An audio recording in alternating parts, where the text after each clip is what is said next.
The Hollows by Jonathan Lee Wilson. Josh Harmon was glad to finally get out of school for the week. Lately, high school just wasn't doing it for him. Since Tuesday, his math teacher, Mr. Ferris, had been giving him grief about paying attention. "Mr. Harmon, do you have something else you'd rather be doing than learning in my class?"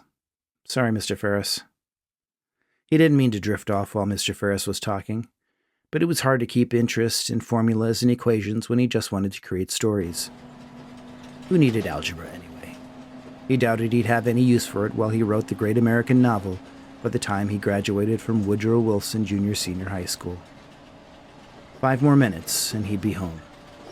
Josh had been in a rush this morning and forgot to grab his lunch his mom had prepared for him. He was planning to head straight for the refrigerator as soon as he got in the door. His stomach rumbled almost as loud as his iPhone buzzing in his pocket. Seeing as it was Friday, he suspected his friends wanted to hang out. Unlocking the screen, he confirmed his suspicion. Ethan Wallace and Jerry Grimes were his 2 best friends in the world. In fact, they were pretty much his only friends in the world.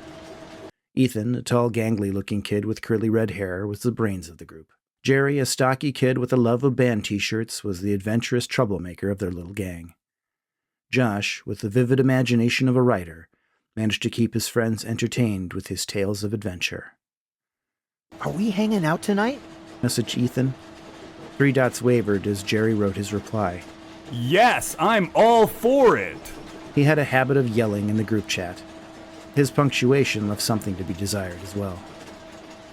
"How about you, Josh?" asked Ethan. Josh noticed he was almost home, and Ed, the bus driver, was giving him the eye. Ed got super annoyed if you didn't get straight off his bus. He had no time for you to sit there on your phone once he pulled up to your stop. Ed had beers to take care of at home. "Bus is pulling up to my house. I'll let you know in a couple of minutes. Just need to clear it with my mom first," he replied as the bus slowed. Josh was prepared to jump up the moment the bus stopped moving. Ed was watching and approved of Josh's readied stance. The air brakes hissed as the bus lurched to a stop and Josh hit the aisle. Ed gave him the nod of approval. "Have a good weekend, Josh." Josh's house was the last stop on his route, so he knew the kid well. "Bye, Ed," and had a sip when Josh entered the kitchen. "Hey, Josh, how was your day?" she asked as he made a run for the fridge. He inquired.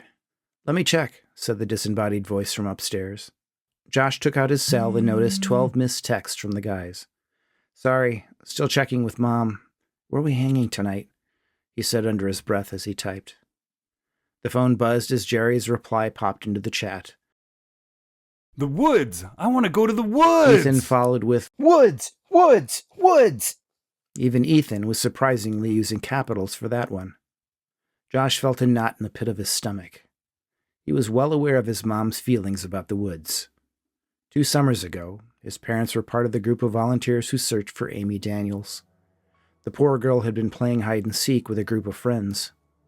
She decided to hide in the woods and was never seen again.